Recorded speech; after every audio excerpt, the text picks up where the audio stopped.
कोई भी जो आम जिंदगी से मुद्दे हैं, चाहे वो बेरोजगारी का हो, नौजवानों का हो, महंगाई का हो, महिलाओं का हो, उसमें आप किसी तरह का डिबेट नहीं सुनेंगे। किसी तरह का, बस विपक्षी से कैसे विपक्ष को नीचा दिखाया जाए, विपक्ष को किस तरह से उसकी टांग नीचे की जाए, यही उसमें बोला। सबसे बड़बोले हमारे देश के प्रधानमंत्री ना जाने क्या क्या बोलते हैं, लेकिन अभी तक उनके पास इतनी हिम्मत नहीं हुई कि अपने 10 साल के शासनकाल में एक बार वो खुला प्रेस को इनवाइट करे और उनका सवाल लो। स्वतंत्र भारत के इतिहास में इस भारतवर्ष को याद होगा।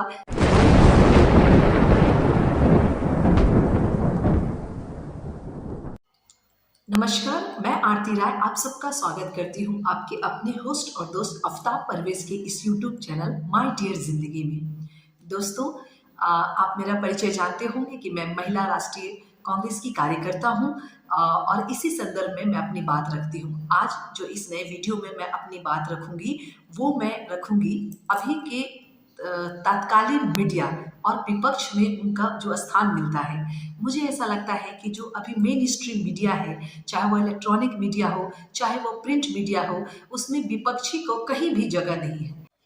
ना विपक्ष को कोई जगह दिया जाता है, बल्कि उल्टे अगर कुछ ऐसा कुछ इस तरह का काम हो जाए जो कि सरकार की गलतियां उसमें ज़्यादा हो, विपक्ष की कम, तो सवाल हमसे पूछा जाता है। जैसे उदाहरण के तौर पे 2004 से 2014 के बीच में थे, तो हमने जो किया हम उस समय की बातें करेंगे। लेकिन अभी जो वर्तमान सरकार है, जो कि 2014 से अभी तक 2024 तक है, इससे मीडिया कभी कोई सवाल नहीं पूछता है। सबसे बड़बोले हमारे देश के प्रधानमंत्री ना जाने क्या क्या बोलते हैं, लेकिन अभी तक उनके पास इतनी हिम्मत नहीं हुई कि अपने 10 साल के शासनकाल में एक बार वो खुला प्रेस को इनवाइट करे और उनका सवाल लो। स्वतंत्र भारत के इतिहास में इस भारतवर्ष को याद होगा जब मनमोहन सिंह को हमारे प्रधान यूपीए 1 और यूपीए 2 के प्रधानमंत्री को यह पूरा देश मनमोहन प्रधानमंत्री कहता था और एक बड़बोले प्रधानमंत्री देश में बैठे हुए हैं। लेकिन उस मनमोहन प्रधानमंत्री ने लास्ट प्रेस कॉन्फ्रेंस जो की थी, जिसका समय जो है अब से 10 साल पहले की थी, जिसमें से टोटल 117 क्वेश्चन पूछे गए थे और 62 क्वेश्चन ऐसे थे जो अनस्क्रिप्टेड थे और हमारे देश के प्रधानमंत्री ने उसका जवाब दिया था। 100 से भी ज्यादा पत्रकार वहां उपस्थित थे। तो ये है आज की इस देश में कहते हैं कि चौथा स्तंभ पत्रकार होता है, लेकिन उसकी स्थिति इतनी दयनीय कभी हमारे भारतवर्ष में नहीं देखी गई। मेरे शासनकाल में मैं जिस पार्टी से ताल्लुक रखती हूँ, उस इमरजेंसी का समय था। कहते हैं कि हमारे शासन ने उस समय काफ़ी सेंसरशिप पत्रकारिता पे लगाई थी और अच्छा समय नहीं माना जाता है। उसके बाद सब पूर्ण क्रांति हुआ, सब देश जानता है। लेकिन आज की जो मीडिया है कहीं उससे ज़्यादा नीचे गिर चुकी है। आज तो पत्रकार, जो अच्छे पत्रकार हैं, वो तो आप समझ सकते हैं बेरोजगार बन चुके हैं। मुझे कुछ कहने की जरूरत नहीं है। अगर हिम्मत इस देश में प्रधानमंत्री इतने ही निष्पक्ष और इतने ही अपने आप को बाहुबली मानते हैं कि जैसे अभी कहते हैं कि मैं तीसरी बार सत्ता में आ रहा हूं, तो मैं एक दावे के साथ कहती हूँ कि एक इस देश के निष्पक्ष पत्रकार जो अब तो बचे नहीं हैं, लेकिन फिर भी एक बहुत पहले किसी ने यूट्यूब ट्विटर पे लिखा था, जब तक कि इस देश में एक मीडिया था, इलेक्ट्रॉनिक मीडिया की मैं बात कर रही हूँ, प्रिंट में थोड़ा बहुत अभी मैं हिंदू को कह सकती हूँ, लेकिन इलेक्ट्रॉनिक मीडिया में वो एनडीटीवी इंडिया जो लड़ रहा था, लेकिन अंत में क्या हुआ, उसको भी अडानी ने खरीद लिया। उसकी हालत आज हम देख रहे हैं। तो कोई भी, हाँ, एक कोई चैनल है उसमें, जैसे संदीप चौधरी का प्रोग्राम है, काफ़ी अच्छा है। उसमें एक अपना जो घूमते हैं राजीव रंजन जी, वो अच्छा करते हैं। लेकिन और कोई है, उल्टा हमसे ही सवाल किया। कोई भी जो आम जिंदगी से मुद्दे हैं, चाहे वो बेरोजगारी का हो, नौजवानों का हो, महंगाई का हो, महिलाओं का हो, उसमें आप किसी तरह का डिबेट नहीं सुनेंगे।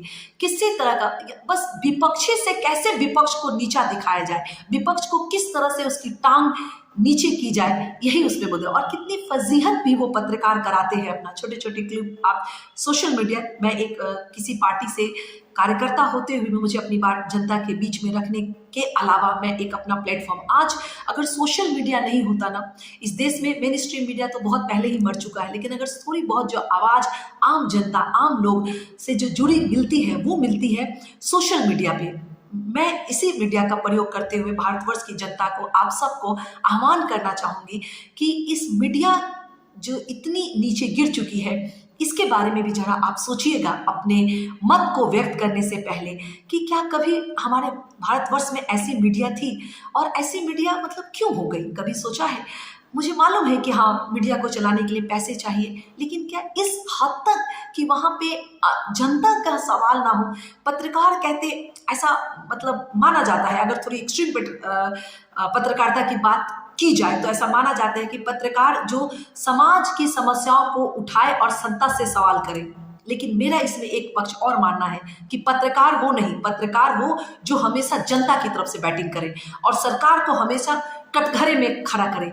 याद है हमारे समय जितने जो CAG की रिपोर्ट आते थे, आज के तो मेन स्ट्रीम मीडिया तो कुछ कर नहीं पाती है, लेकिन कुछ दिन पहले एक न्यूज लॉन्ड्री ने एक रिपोर्ट लाई और जिसपे मैं मतलब बहुत सारी बातें होती, जैसे पनामा पेपर हुआ, इसके ऊपर भी बात हो, लेकिन मीडिया हमारे उस जो वो खुद तो नहीं कर पाते, लेकिन अगर कोई साइड मीडिया, अगर जिसे कहते हैं इलेक्ट्रॉनिक मीडिया में, जिसे हम मेन स्ट्रीम मीडिया से अलग मानते हैं, ये से यूट्यूब फेसबुक पे जो चैनल देखे जाते हैं, उसमें से अगर कोई सवाल जाता है, जैसे न्यूज लॉन्ड्री ने कहा कि जो अभी डोनेशन दिया जा रहा है, उस डोनेशन में ऐसा उन्होंने पाया अपने रिपोर्ट में कि 30 कंपनियों ने भारत सरकार को 335 करोड़ दिए पिछले 2-3 सालों में। और उनका ट्रेंड क्या था? उनका ट्रेंड था कि जैसे पहले उनके ऊपर ED, CBI, इनकम टैक्स का दबाव पड़ा और उसके बाद ऐसा देखा गया कि उन कंपनियों ने भारत सरकार को, मतलब अभी जो भाजपा सरकार है, वर्तमान सरकार जो है, उसको बहुत ज़्यादा फंडिंग किया। इस तरह की रिपोर्टिंग नहीं कर पाते हैं मेन स्ट्रीम मीडिया। वहाँ के पत्रकार तो ना जाने कहाँ से उठा के पत्रकार हमारे देश के प्रधानमंत्री से पूछते हैं कि आप थकते क्यों नहीं हैं, आप आम चूस के खाते हैं कि काट के खाते हैं। इस तरह की पत्रकारिता हो रही है। इसके बारे में मतलब मैं क्या बोलूँ, मुझे खुद भी शर्म आता है कि मैंने खुद पत्रकारिता की है और मैंने इसी सब 2014 के बाद जो पत्रकारिता का रंग और रूप बदला, उससे मैंने कहा कि क्या मैंने इसी दिन के लिए पत्रकारिता की थी कि ऐसे सवाल किया जाता है। तो मैं यही बात आप सबके समक्ष रखना चाहती हूँ आज के इस अपने वीडियो में।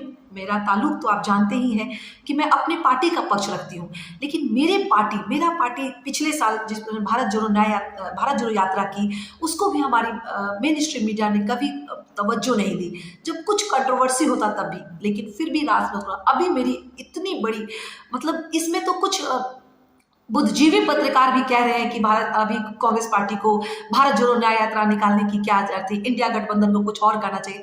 बहुत लोग हैं जो सलाह देने के लिए, लेकिन आप उसे कवर तो करो। आखिर हमारे नेता कर क्या रहे हैं? जनता के बीच जाके जनता का ही तो सवाल उठा रहे हैं, जो हमारी पार्टी 138 साल के इतिहास में नहीं कर पाई। वही बात हम जनता के समक्ष जा रहे हैं। हम इस बात को कह रहे हैं कि इस देश में आपकी जो भागीदारी है, मतलब हमारे देश में एक आंकड़े के अनुसार ऐसा माना जाता है कि 50% हम OBC है, 8% दलित है और अति पिछड़े जो है करीब उनकी भी संख्या हमारे 15% है। अगर उसमें माइनॉरिटी को मिला दिया जाए तो भी 15%, कुल मिला के 78% है। उनकी आबादी, उनकी भागीदारी बहुत कम है। कभी मीडिया में हमारी इस बात को कभी लेके चर्चा होती है? नहीं।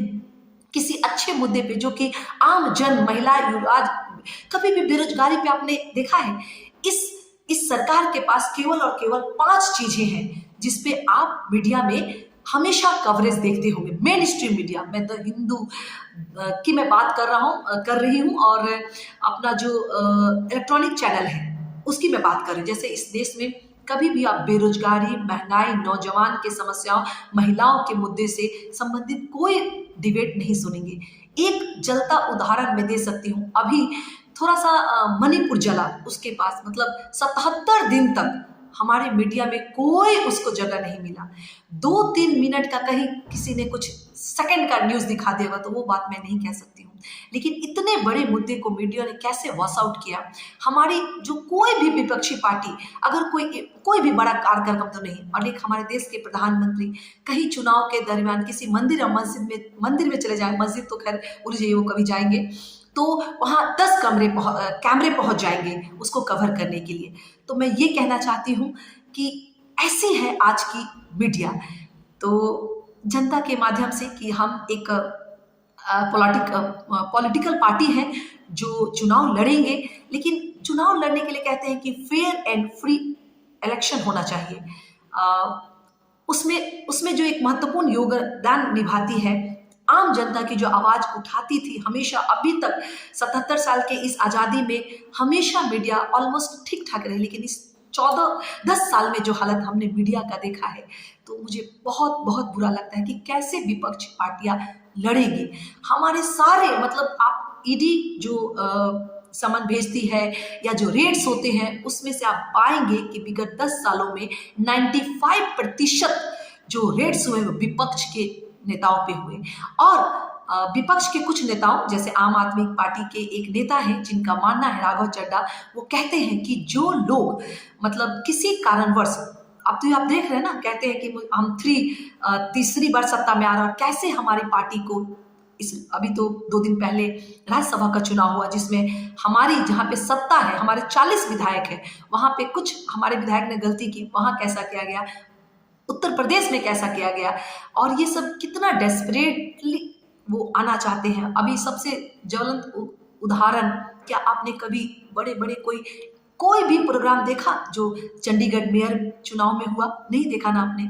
तो मेरा ऐसा मानना है, मेरी पार्टी का भी ऐसा मानना है। अब चूंकि एक चीज है जिस पे बहुत ज्यादा चर्चा होती है, वो है भाजपा का जो आईटी सेल है, उसके द्वारा प्रसारित किए गए कोई भी फेक न्यूज की फैक्ट्री, झूठ का पुलिंदा, और उसकी किसी एक बात को लेकर इतना मीडिया में चर्चा होता है जिसकी मैं कल्पना नहीं कर सकती। भारत के लोग भी मतलब अब तो टीवी देखना बंद ही कर दिए हैं, लेकिन मैं कह सकती हूँ कि 5 मुद्दे, मैं एक मेन विपक्षी पार्टी के कार्यकर्ता होने के नाते और चैलेंज से मैं कह सकती हूँ इस देश के मेन स्ट्रीम मीडिया को कि हमारे भारतीय जनता पार्टी के पास केवल 5 मुद्दे हैं, और वही 5 मुद्दे उन्होंने जो मीडिया है उसको थमा दिया है। वह मुद्दा है मंदिर, मस्जिद, हिंदू, मुसलमान और पाकिस्तान। इसके अलावा आप कुछ भी मीडिया में नहीं सुनेंगे। और हमारे पार्टी को, हमारा कोई भी एक विपक्ष का नेता किसी कारणवश अगर वो उसके ऊपर कोई इन्वेस्टिगेशन होता है, चलता रहता है, राजनीति में कुछ गलतियां हुई होगी, उसके ऊपर 10 तरह के सवाल पूछे जाएंगे। ऐसा क्यों हुआ? विपक्ष में रहते हुए हमसे सवाल, सत्ता से कोई सवाल नहीं। ऐसा है आज का मीडिया। तो बस मैं यही कहना चाहती हूँ आज अपने इस छोटे से वीडियो के माध्यम से आम जनता को, कि आप अपना मत व्यक्त करने से पहले जो कुछ भी आज के मीडिया में हो रहा है उसके बारे में सोचें। मुझे मालूम है कि थोड़ा पूंजी और बल चाहिए मीडिया को चलने के लिए, लेकिन जितना यह चरण वंदना करती है और चरण चुंबक मीडिया बन गई है, गोदी मीडिया, मोदी अडानी मीडिया, ना जाने कैसे कैसे शब्द से नवाजा जाता है।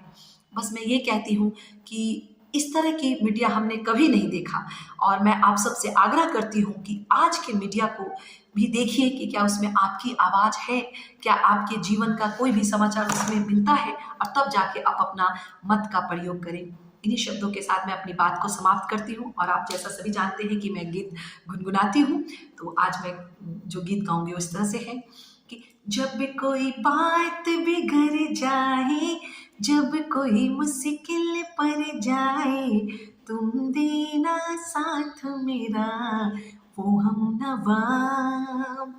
Thank you.